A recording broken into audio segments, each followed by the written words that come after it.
Hi everybody, a big welcome. I'm just letting everybody in. I'm so looking forward to tonight.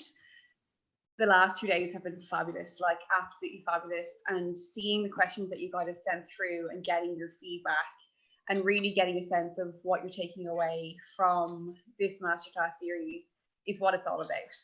So well done to everyone who had the guts to submit a question. I know it's not always easy, but it's such a worthwhile thing. So well done and hats off to you for that. So I just want to check that you guys can see me and you can hear me. Yeah, you guys are good with all of that? Yeah, fantastic. Great. Okay, so what we're going to do today is I'm going to invite Margaret to come and join me. And she's going to actually ask me the questions and then I'll answer them as honestly and openly and I suppose as real and raw as I can get with you guys, because I find that every time I work with somebody and I speak to a mentor and I get to kind of get to know them more and hear more about what they do in real life, it helps me to really relate, but also helps me to progress in my journey as well. So that's what tonight's really all about. So as we go through the questions, I also want you to really open up to the idea that you might have some questions that come up. And if they do, even if you're on Facebook or if you're here on Zoom, feel free to comment in the chat box. Share the questions that come up because I'm willing to stay here for as long as it takes to get through the questions. I mean, I usually don't have questions that I can't answer, but if I have something that comes up and I feel like I can't answer it, I'll absolutely share with you my honesty and my truth. But also, you know, I can go away and research and find the answer for you if that's needed. So Margaret, without further ado, I'll bring you to join me. So I'm not on mute. This is Margaret Clear, a very, very dear friend, a person I value hugely, and who's also on this journey of personal development too. So a big welcome, Margaret. Hi, everyone. So we have the first question. Will we go with it? Yeah, so let's hit it off with the first question. Okay, so how do I navigate having jobs that don't bring me joy, but do provide an income while I'm working on my business development? My business is how I am channeling happiness and purpose, yet I've only just launched it, so I'm yet to attract a sustainable income solely from this. I just feel so drained by the resistance and lack of joy that come from my current sources of income, but feel I need them while my business gains traction and I attract clients. Any advice for an emerging and confused entrepreneur will be greatly appreciated. Oh, well done. Okay, so I just realized Facebook probably can't hear the questions. So if you're on Facebook, you'll hear my answers. You might hear some of the question that Margaret's sharing, but you may not hear it all. Basically, to summarize, this question is someone who's a budding entrepreneur who has a job that they're doing to earn income as they grow their business, but they're feeling frustrated, they're not connected to that job, and they really want to be doing their passion all the time, but at the moment, the job is fueling the business. So I love the way they said it, a budding and frustrated entrepreneur. And to be frank, entrepreneurship is often frustrating. And there's times where you feel like you're totally in alignment and flow and doing everything that you love, and other times where you're just doing what you need to do because as an entrepreneur, you wear all the hats. But to answer the question particularly, it's very relevant for me because whenever I started Spritz Mindset at the start, I was still working as a nurse. I was full-time employed, consulting, going in every day from 8 o'clock to 4:30 every day.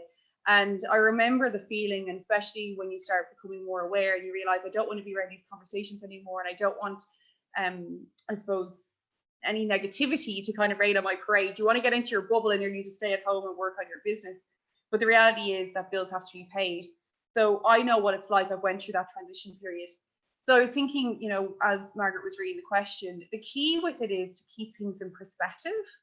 And there's a lot of things I've learned from being out of employment, like from being on the other side of it and being totally self-employed for the last 5 years.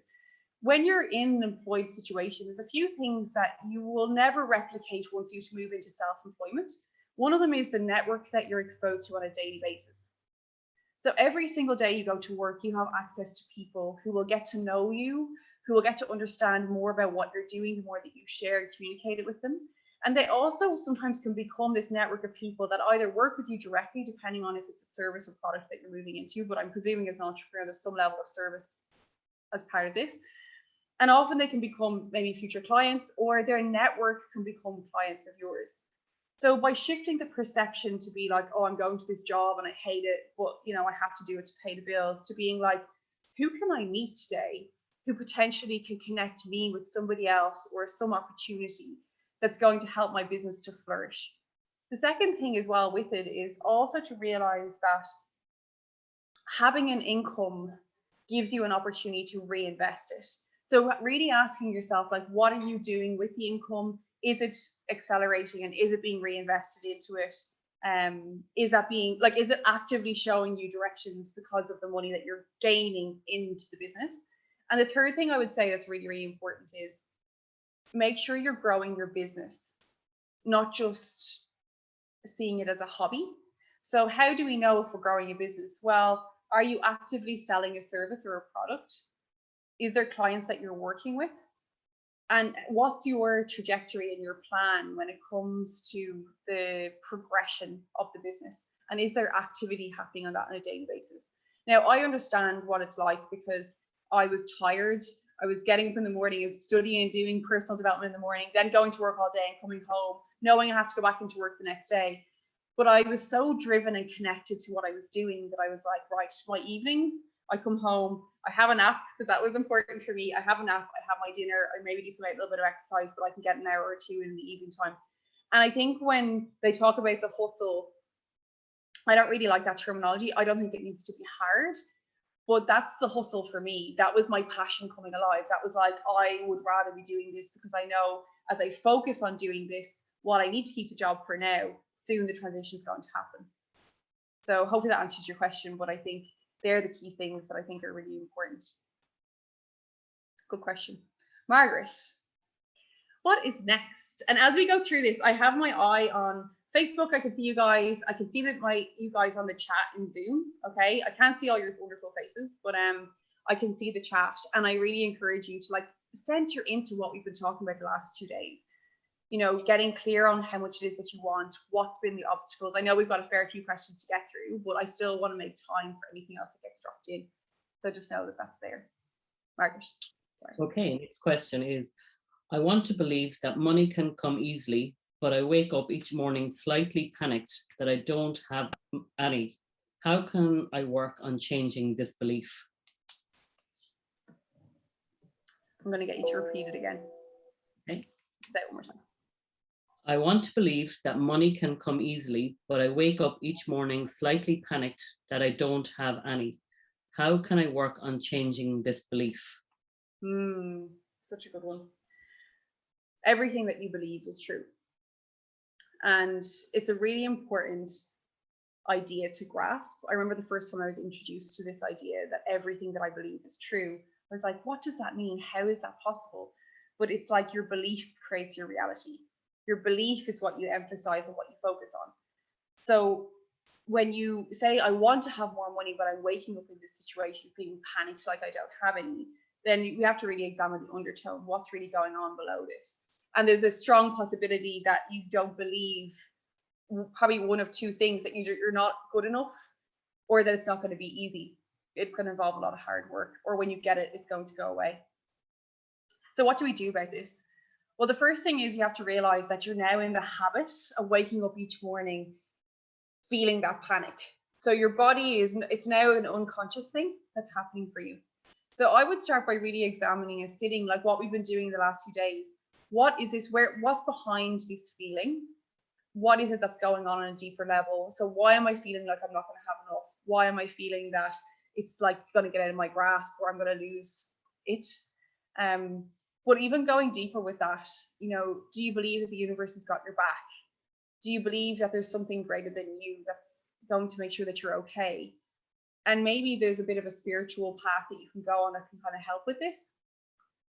In the meantime, one little hack that you can do, like little life hack that you can do as you work on the kind of undertone and changing what's going on a deeper level, is to realize that as you fall asleep, so you will rise, right? So what I mean by that is the thoughts, what you're exposing yourself to at night, the things that you're thinking about just as you fall asleep, often print onto what will happen first thing in the morning. So how about creating a little evening routine where you really ask yourself, like, how's your sleep hygiene? How long have you got off the screen before you go to bed? What are the thoughts you're thinking before you go to sleep? How can you arrange some thoughts to be thinking that are encouraging and supportive about being restful and feeling at ease? And really spending some time in that state before you fall asleep, and expectation is huge, expecting that when you wake up in the morning, it's going to get better and better and better. And then it also comes back to the other piece around, are you committed? Are you actually committed to the outcome? Are you willing to do whatever it takes? Because if you will, this will change. I used to feel like this. I used to experience this. I know exactly how this feels, but it doesn't happen to me anymore. But it took me a while. I had to retrain new ways of doing things. So hopefully that's helpful. Next. Okay, next question is, I have a good job. I love it. The pay is good, enough for me to pay my bills, splurge, and save a little for the future. But it is full-time, and particularly with homeschooling, I have little time or energy for myself or my seed-type goal. I don't have the clear mind or energy to focus my thoughts to write a book. And then I get overwhelmed because I want to achieve my goal and be successful ASAP. How can I overcome this cycle?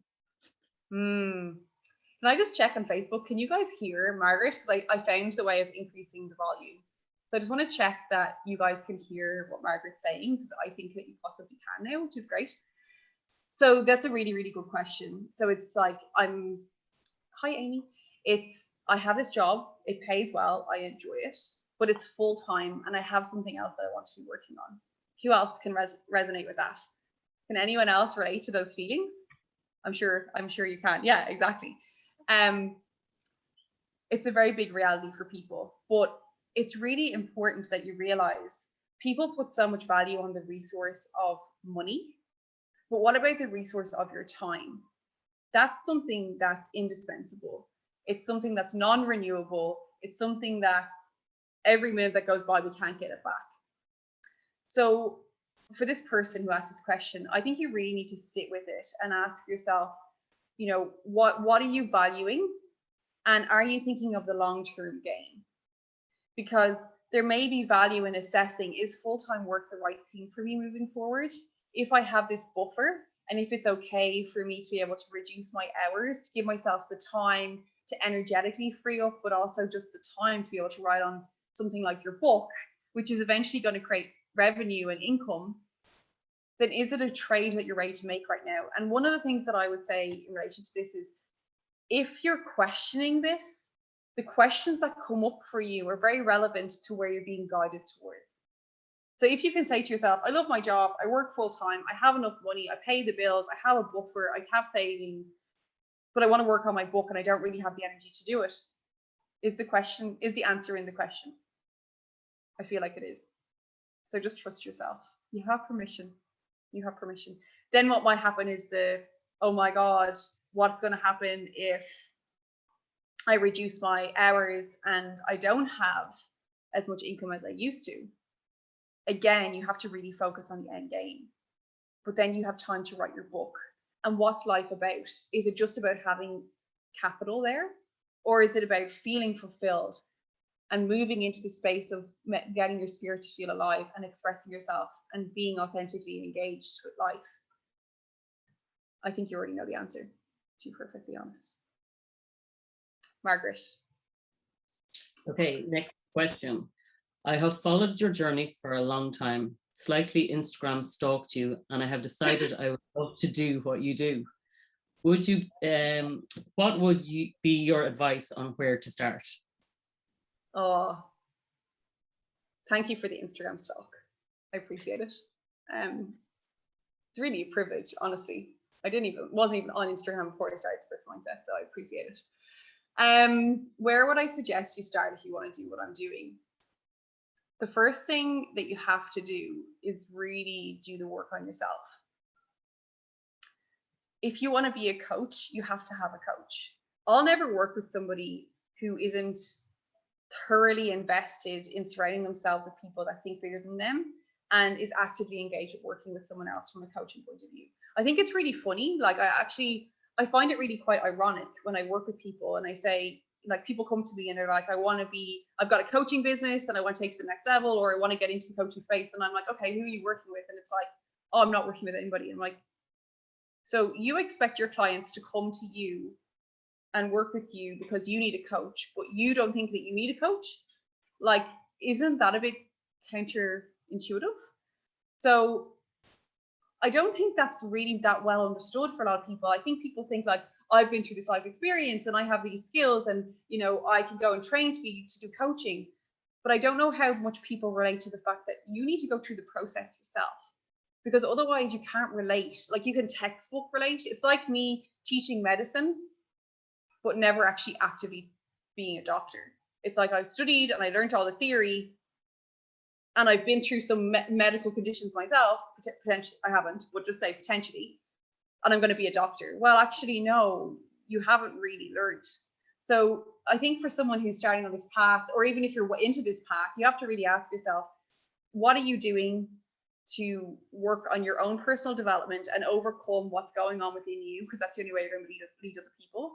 And secondly, have you invested, and with who and to what level? Because that's going to reflect how you're going to be starting into this space. In relation to kind of like where to start, yeah, I think work with someone who you admire. I think work with somebody who you feel can guide you through the path. Like, I work with heaps of people who want to be coaches in that transition phase from being an employed person to being self-employed. And I really enjoy it, but there's nothing held back. I don't believe in competition. I believe that there's enough people out there for us all to be coaches, and we'd still be absolutely abundant with clients. So I think it's finding someone who aligns with you from a value point of view as well. Good question, though. Okay, next question. Passive income excites me, but I am stuck fearing making the initial investment it needs. Can you share your thoughts? Yes, passive income excites me, but I'm a bit stuck about making the first initial investment. Nothing changes until something changes. Okay, there's like a cycle, right? So if you're employed and you earn an income, or if you're in a business and you earn an income and you keep doing the same things, then you're going to cap yourself at a certain limit. Same action, same results, same expectations, same results, same routine, same results. That's how it works, right? So if you want things to change, you have to do things differently. And it's the same when it comes to your income. Now, tomorrow on the masterclass, I'm actually going into the logical step-by-step how to increase your income. So it's really important for that person to come along tomorrow, because it's going to be really helpful for you. But if you're not willing, like, you have to really come to terms with the fact, like, look at it like this, okay? If I told you, let's see, for those of you who know Melbourne, right? If I told you that I was going to sell you a house in Toorak, it was going to be an 8-bedroom house with 4 bathrooms and 4 car parking spots with a swimming pool and tennis court and its own private drive, let's just say.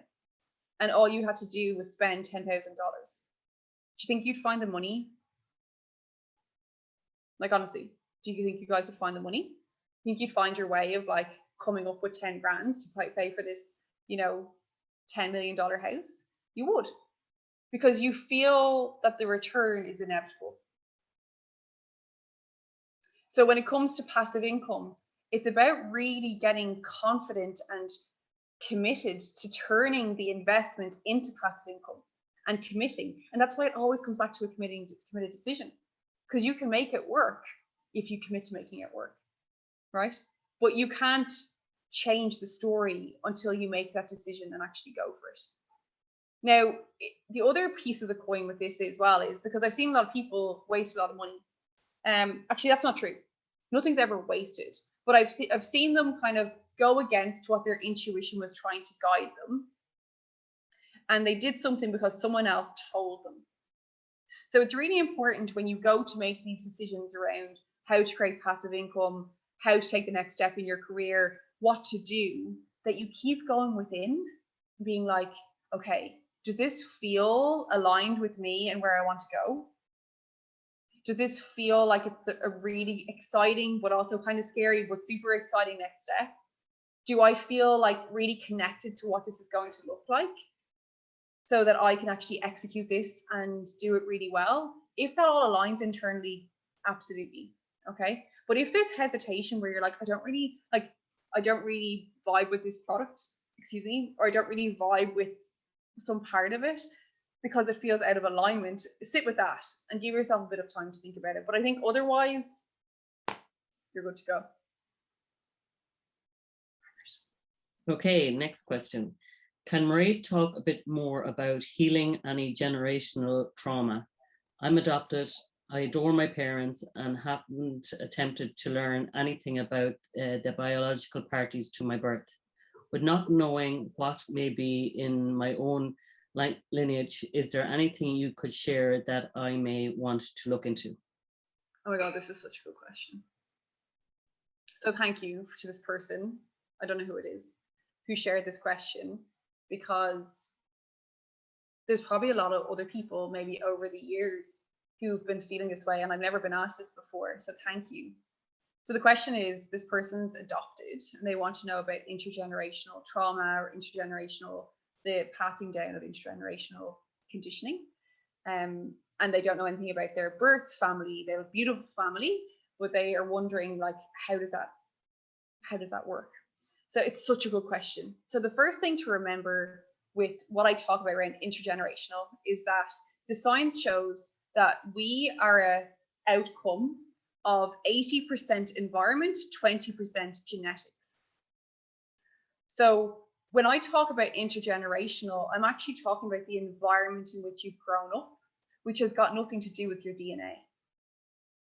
So when you're talking about being adopted, it's really your life experience and the generational, like what's the generation that you've been surrounded by, the community that you've been surrounded by, the people that you've been surrounded by, and the influence that has had on the way that you think, the way that the habits that you have, and the undertone that's going on in your subconscious mind.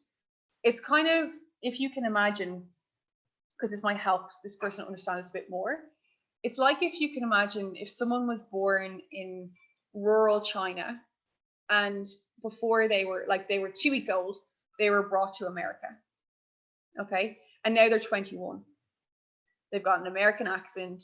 They love, I'm being really like stereotypical. They love French fries. They play baseball, let's just say. And they've grown up in American society. They've grown up in an American family.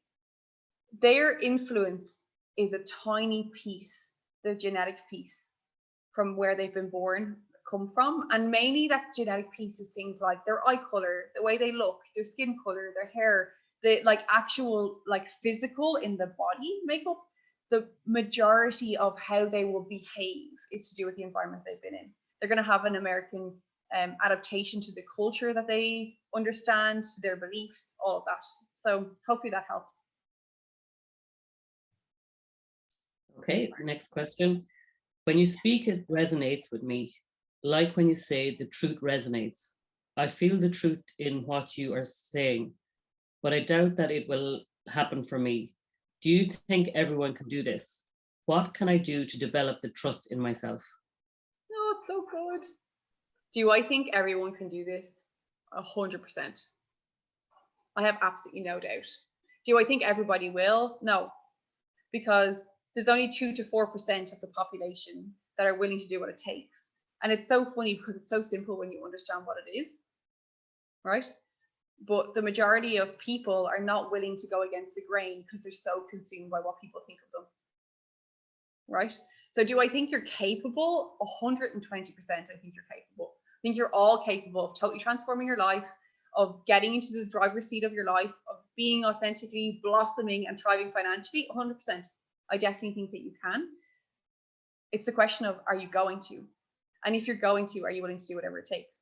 And remember, like the analogy I gave earlier, you only need to take the first step. And when you step into that step, the next step will become very evident to you. You won't know. It's like what Steve Jobs said. You can never connect the dots looking forward, but you can always connect them looking back. That's exactly what this is all about. So you have to realize that you just need to take the next step, connect the next dot, and trust yourself and trust in the process. It won't feel comfortable. It won't feel normal. It'll feel quite you know, shaking, like kind of like someone's taken off your head and shake it around and put it back on again. But that's what it takes to change the way you've been since the moment you were born to now, right? So, yes, you're capable, Margaret. Okay, next question. I am weirdly obsessed with the idea of being financially free and having the option of retiring at age 50 or sooner. I don't want to retire completely for cognitive reasons, but I would really love to not need to work full-time by then. Is this want adding undue pressure, which also overwhelming me? Okay, there's a bit in that question. It's only adding overwhelm or undue pressure if you're allowing it to, and if you're seeing it like that. I retired at 35. No, I retired at 30. That's honestly how I feel. Like, people often ask me, like, how do you feel since you stopped working? I was like, I literally feel like I've retired, and I just wake up on a Monday and I'm like, what do I want to do today? And if I got to pick what I want to do right now, it's like, I actually love this. Like, it gives me energy, it makes me feel alive. So I really sit with it and say, like, why would we need to retire, just one train of thought, if we're doing something that we love, that makes us feel alive, that gives us purpose? Is it just a conditioned thought that we've been led to believe that we should get to a point where it's like, what would you do when you retire? Because I have seen it, and it's not to be constantly coming back to this, but I saw a lot of the time in my world where people will be really successful in their careers and then they retire, and I don't think it's coincidental that they got sick. It's like they had no more reason to kind of allow themselves to feel alive and be purposeful and involved and engaged in something. So I just think what we need to do is reframe what we see as work, so that we make it something that we really love. We dedicate our lives to that, and then we don't really feel the need to retire. That's just my personal preference. Because I just think, if I can get up in the morning and I can go down to the beach for a walk and go for a swim and have a chai latte and come back and have breakfast, talk to a few clients that I love doing, hop on a few calls, read some books, create some content, work on a new program, work on a new project, have lunch, go for a walk in the evening time. What's the difference between that and retirement? Travel, work from anywhere in the world, earn whatever I want, be surrounded by good people. You know, so I just think it's maybe a bit of reframing of what you want your normal life to be like. And then maybe there's not such a panic on retiring, right? Overwhelm is just usually a lack of organization. That's what it is. It's like there's no order to your mind, there's no order to the plan. So just sit with that and see if that helps. Oh, I love this. I'm so enjoying this. You guys having fun? It's so, I don't know if it's working. On Facebook, I hope you feel loved. And Zoom, I hope you feel loved, because there's quite a little dance going on. I hope you're enjoying yourselves. Okay, are we ready for the next question?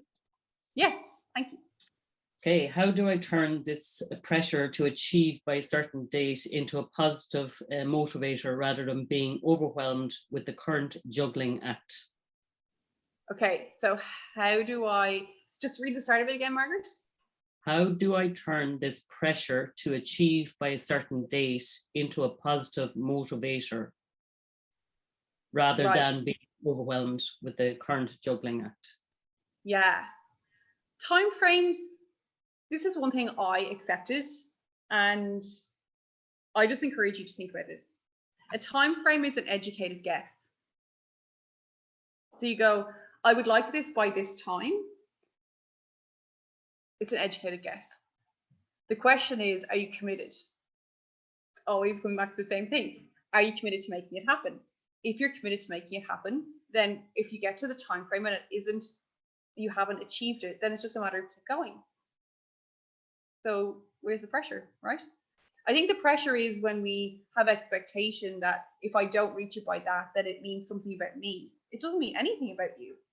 It just means there's more growth involved, right? It's not a reflection of your worth or your ability or what you're capable of. It's just a reflection of your current level of awareness at that moment in time. So maybe it's just a matter of the reframe of, this is my educated guess, I'm aiming towards this. If I land there, wonderful. But if I get 70% there, at least I'm only 30% away from getting there. And I'm 70% closer than I would have been if I didn't even try. So again, the beautiful reframe is just there to be like, I like time frames because I like deadlines because they get me going. Like I enjoy that because I'm like, ooh, like this 3-day masterclass, so much beautiful work has gone into this. So much research has gone in from my point of view. There's been so much work going on behind the scenes to make it the way that it is. Just really great stuff has come out of this. This wouldn't have happened if I didn't have a plan and like a time frame when it was all going to come together. So, you know, I don't know. I like it. I like time frames, but sit with that. See what resonates. You always want to be taking from this what you can, you know? Margaret. Okay, another question. What I really want is love, to find someone to share my life with and have to celebrate the good times. My career is going really well. I'm achieving a lot, but at the end of the day, I feel lonely after 5 p.m. I fear that if I focus on a relationship, my career will be affected. Do you think I can have both? And any advice? Such a good one. And thank you for the person who asked this question because it's brave. It's not always easy to talk about love, and I always find that when we bring it up, it's something that people sometimes like scurry away from because it's so real and emotional. So thank you to the person who asked this question. Do I think you can have both? Yes. My experience, I've worked with a lot of successful women in the space of finding a partner, and I really enjoy it. P.S. But my experience is that often we've put all our eggs in one basket from the point of view of our energy and what kind of gives us our kicks. So when you've been really career driven, you're very hooked on the adrenaline of getting wins in that space. And the idea of a shift in attention can sometimes be uncomfortable. Okay. So sometimes there can be a period where you have to really sit and say, okay, how much do I want this relationship? How much do I want a partner? What am I willing to do? So sometimes you have to be willing to say, well, maybe I need to prioritize a date night rather than working in the evening times. And it's going to give you a chance to really reflect on where your priorities going, where your energy is going, where your time is going, and are you actually making room for this other person? So to come to kind of a summary of what I'm trying to say is I absolutely think you can have it all. I think that you have to really ask, where is your focus? Where is your priority? And maybe it's time, because you've asked the question, to now embrace the possibility of a relationship and actually give that time and energy and invest time and energy into it, more so than just expecting it to happen passively around the rest of your life. It needs to be given the spotlight. Yeah. Thanks, Margaret. Next. Okay. The last question I have here. I've achieved a lot and I want to take things to the next level, focusing on staying aligned with my values even more this time. What do you think is the most important focus? Sorry, say it one more time.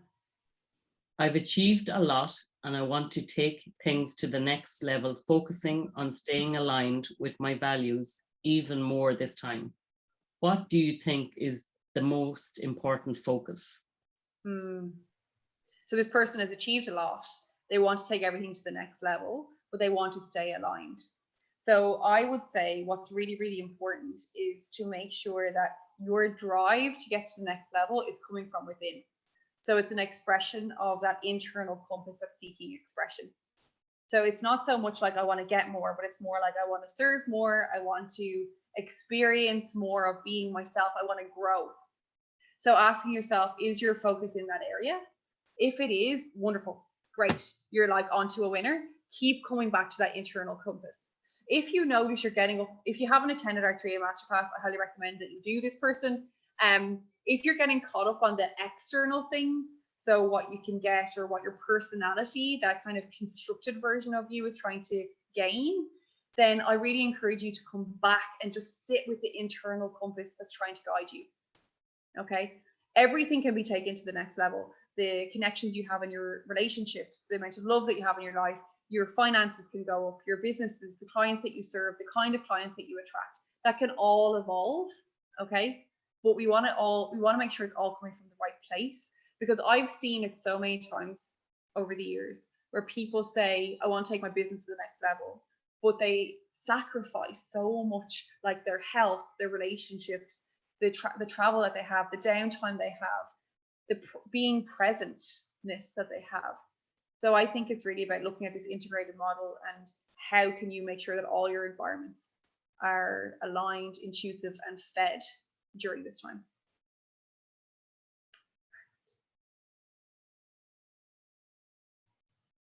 What's next, my dear? Okay, that was all the questions answered. Oh, wonderful. Yeah, how are we wonderful. going? Did we get there? We got through it in 40 minutes. Wonderful. Well done. Okay, so now we can open up to you guys. I know some of my amazing clients are here, which is really great. And I want you to just think about where you're at right now. I know I've given you a lot of information. There's been 2 days plus this session of just continuous things to think about and things to contemplate. But I'm very open to helping you. So if there's anything that's come up while we've been on this call, if it's something that you brought that you wanted to ask that you didn't have a chance to submit, can you just drop it in the chat box now? Be it on Facebook over there, I can see you guys, or on Zoom. I'm happy to answer either or.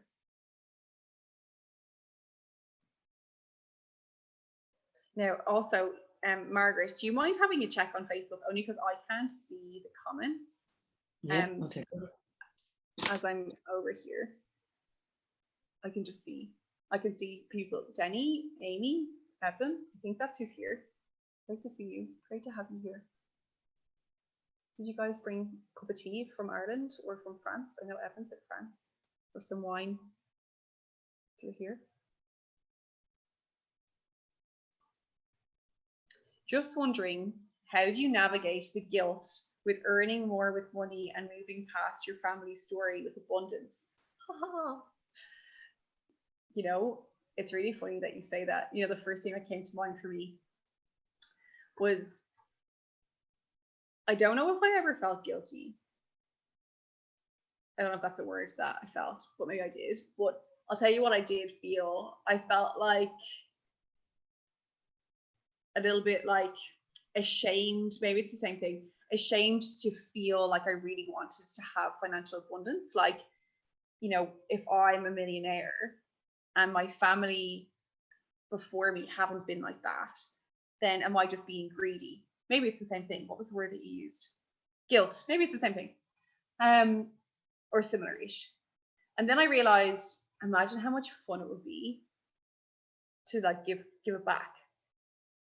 So I remember having real, like, me and my brother, I got into personal development. My brother thought I was crazy. And then after about 18 months, he was like, give me some of those sugar pills that you're taking, kind of thing. And I was like, well, actually, I've been doing this work on myself. And anyway, he came and he became a client. And anyway, long story short, he left his job in the construction industry, set up his own business, and he's doing really well. So after about 2 years, we kind of like had this one day we were like, oh, you know, it'd be really nice to do something nice for mom and dad. You know, they've been really good to us, and what can we do? And we're like, what if we bring them over to Australia, fly them business class? Both my parents have had like spinal surgery in their life. So we're like, oh, it'd be nice if they didn't have to fly economy, fly them business class. When they get here, pay for everything. They love playing golf, and just like everything's covered. Airbnbs, the whole trip, 6 weeks. Let's just do it. That soon gets you over your guilt. Feels amazing. Really, really amazing to be able to just say thank you. Now, you don't have to do that, because it's not your job to look after anybody. If you want to, that's different, but it's not your job, right? So you have to always come back to yourself and say, like, why am I doing this? Am I doing this because I feel obliged, or am I doing this because I actually really want to? And we just purely did it for fun. So I just think, I don't know if that helps, Mary Claire, but just really sitting with it and being like, you know, Just wondering, how do you navigate the guilt when earning more with money and moving past a family story with abundance? Oh, just let it go. Choose a different thought. Like I really literally feel like just like literally let it go and choose a different thought and just be like, what if I can see it like I'm actually changing the whole family story so that me and all future generations can have abundance, so that we never have those stories in our family ever again about lack and limitation. How cool is that? That's what I would focus on. You know what I just realized as I was talking there? We have to actually change the story. Like, you can't keep telling the same story in your mind. Do you have to stop yourself? Like, I don't want to feel guilty anymore. I don't want to feel like a victim. I don't want to feel bad. Like, you need to do the healing and you need to do the understanding. But then there comes a point where you're just literally like, no more. Like, I reject that conversation in my head anymore. I'm not having that conversation. I'm not even entertaining it. I'm not sympathizing with people that talk at this level. I'm staying up here where the air is a bit thinner. There comes a point where that's really, really important. So I think that's where you're at, to be honest. Helpful? Let me know. And Sarah, if it was helpful too. Okay, I'm just going to read some of these ones out. Louise said, I'm struggling with setting a goal that's sectioned into personal and professional. I want my life to be more fluid, so it's all one. Can you think about the question though, Lou? Like, okay, so maybe it's more, maybe what you need to focus on more so than a goal is the kind of life. So like, what's an ideal Monday? What's an ideal Saturday? What's an ideal Wednesday? Maybe that's a better way of framing it. So then you're just looking at, how do I want to break down my time versus what am I trying to get? Because when you spend your time doing what you love, it clears your mind up to be able to think about greater things. So you'd focus on your lifestyle piece and then be open to being guided to the next step. That's just my first initial thoughts. But if there's anything that I've missed with your question, just let me know. I'm kind of flying through these questions.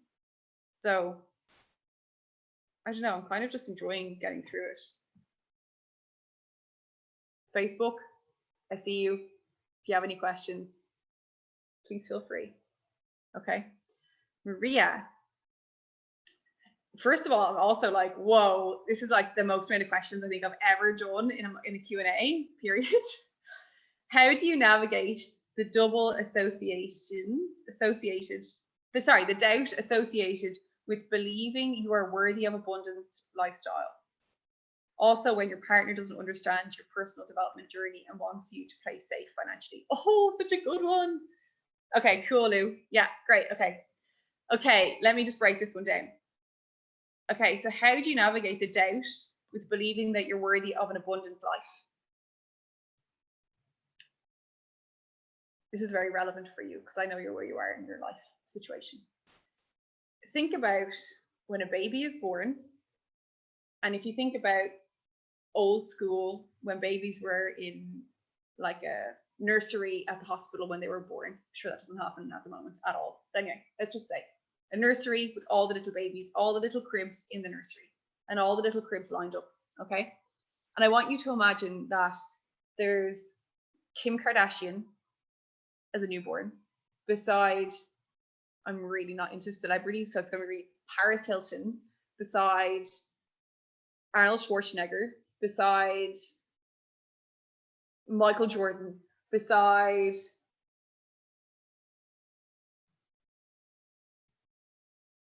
Albert Einstein, beside Leonardo da Vinci, beside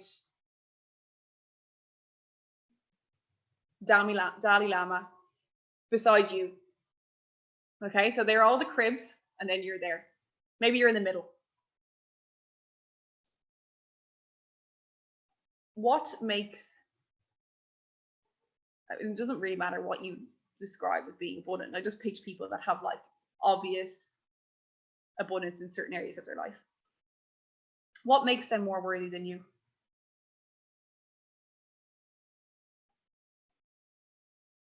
Honestly, like really think about it. What makes them more worthy than you? because they were born the same way that you were, as a little naked baby. And the only difference is the environment that they were in had a different makeup. And some of those people have been through a really tough time. So it doesn't mean that if you've been through a hard time, you can't have abundance. You can't have, it's really about saying, what am I going to do with my life? And if they can, I can. There's no difference. So that analogy always helps me reground into the truth. Like there is no, we're all the same. So one of the things that it can help you with this is to get people off pedestals. I see so much, too much of people being like, oh my God, and that person, and look what they can do, and la da da da da da da da da da. There's nothing that you can see in someone else that you can't do from within yourself. So again, it's just been a conditioned thought that you've accepted that is now part of your belief. But how have your beliefs been formed?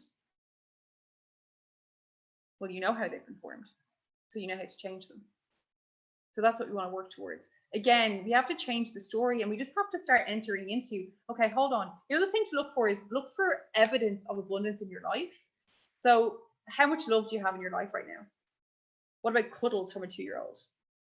What about how much air you can breathe in? How about when you turn on the tap, you have got enough water to be able to drink and bathe and wash the dishes and do all of that. So look for abundance in your life that's already there, because believe me, there's plenty of it.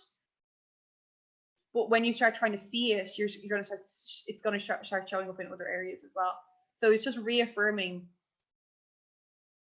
I think what you're really getting at with the abundance piece is like, can I really have abundance financially? But there's no difference between money and water. There's no difference between money and oxygen. There is no difference except for the power that you give it. Okay. So if you can be an abundant in the amount of oxygen that you breathe in every day, then you can be abundant in as much money as you want. It's really, really what it comes down to. That's the first part of your question. I'm going to move on to the second part of it, which says, what about when you have a partner that doesn't understand your personal development journey and wants you to play safe financially? One of my most favorite topics. First of all, I just want to say that it's like I have two things that I feel are exactly at the same point to say. One of them is, this is maybe slightly not that easy. The other one is, it's really, really important that you realize that you have to live your life, right? And what is unconditional love, which is really the fundamentals of relationships. Unconditional love is, I love you regardless, not by what you choose or what you do or what you bring or who you like, how you make me feel. I accept you and your path. And real unconditional love really comes from a point of, is this important to you? Do you really want it? I've got your back. Okay. So sometimes when we're in these positions, it's about really staying true to how important this journey is to you and communicating that. So a lot of the time, people are not actually saying how they feel.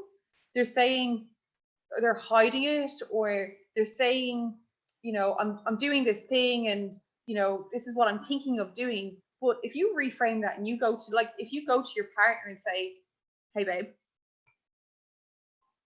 this is something that's really, really important for me. Trust me. It's crucial that I do this. This is how you supporting me looks.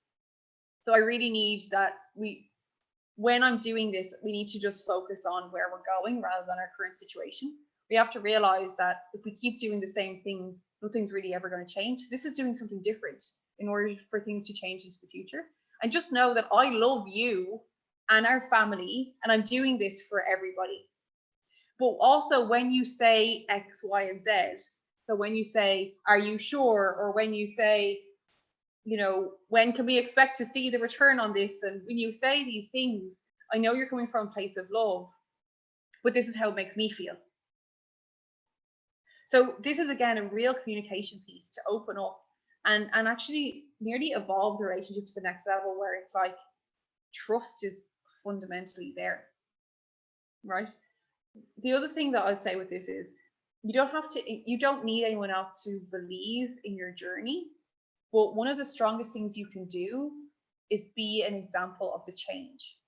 So be a shining light, stay in your lane and be the version of you that you want to be.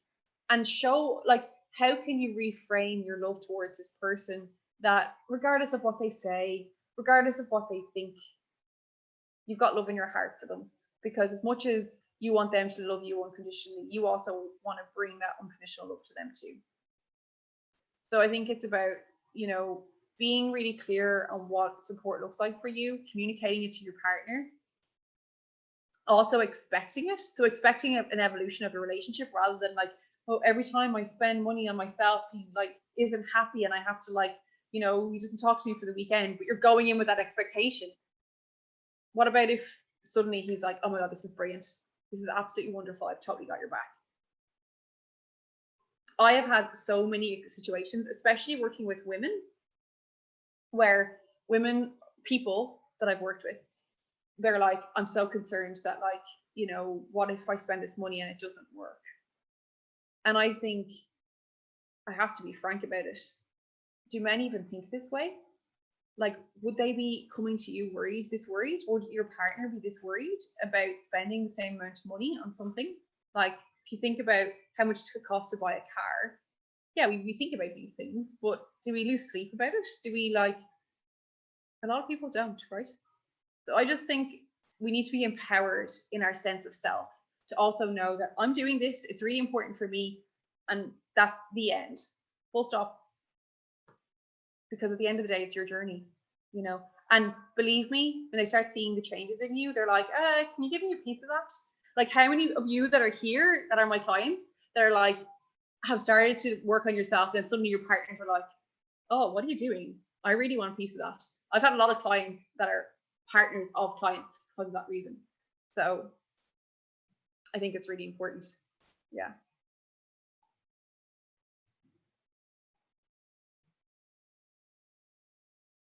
I'm right on that one. It's funny when your children start noticing it. Like I was saying to you that my 10-year-old said, Mom, I love what the course you're doing. So it's not just adults that can see it, it's children as well. And that's where we need to feed it down into next generation. Absolutely. Or for example, my 7-year-old came home and she said, oh my God, in school we were told to share all the time. And because of COVID now we're told not to share. What's going on here? So sometimes we're given rules, but rules are not necessarily, they're meant to be broken sometimes, aren't they?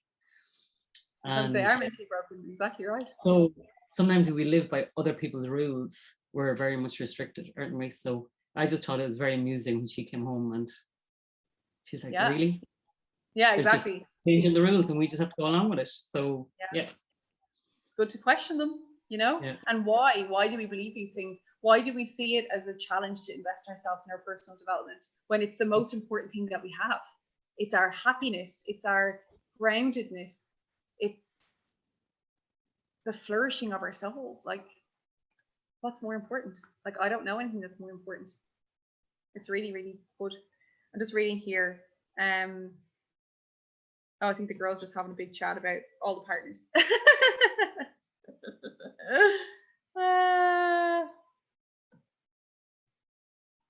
Yeah, it's so good. Baby steps. That's all you need to do. But be the example. Be the shining light moving forward. Okay. Okay, wonderful. What else? How long have we got? Okay, I've got time for like a couple more questions. So I just want to mention something. For those of you who've been doing the 3-day masterclass, tomorrow is really important. The reason being is tomorrow's a day where I bring it all together and show you guys exactly what to do. And there's two sides of the coin. One of them is going to be like more of a deep dive into what needs to happen on a deeper level. And the other one's a super logical one for those of you who want to make more money and want to understand exactly how to do it. That's what I'm going to be going through tomorrow. I'm also going to introduce you to something super exciting that I've been working on. That is the follow on from this 3-day masterclass. It's launching tomorrow.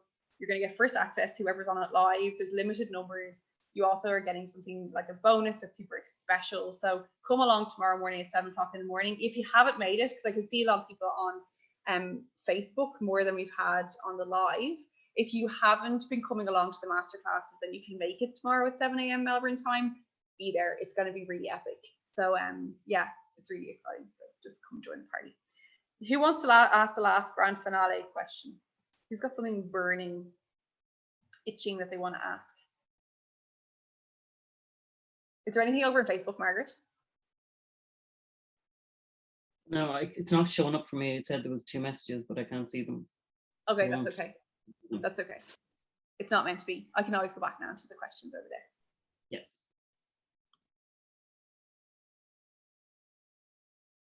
So if when you start doing lives, or you go on Zoom, you start getting really comfortable with silence, and everyone kind of is like, oh, gets a little uncomfortable, and I'm like, no, it's fine. Does anyone else have a burning question? If not, we might leave it there. I'll have a parting thought. My parting thought is take some time when this call is over to sit and just write 1 or 2 things that you're taking away from this Q&A.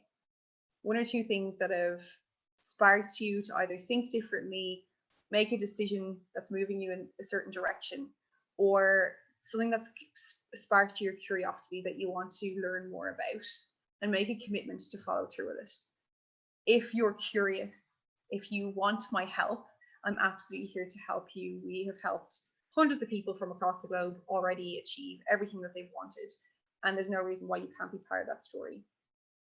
So thank you for your showing up, for your attention and your time. Again, today, you guys have been wonderful. I got so many questions submitted in advance, I can't believe it. And also for those of you who showed up live and have asked questions and participated, I really appreciate it. So well done. So from me to you, from my home, I'm going to go and have some dinner. Much love. And thank you to everybody over on Facebook. Thank you, Zoom, wherever you guys are. You're all here. What a wonderful night. Thank you. And I'll see you in the morning for the grand finale. Bye for now. See you. Bye, bye, bye.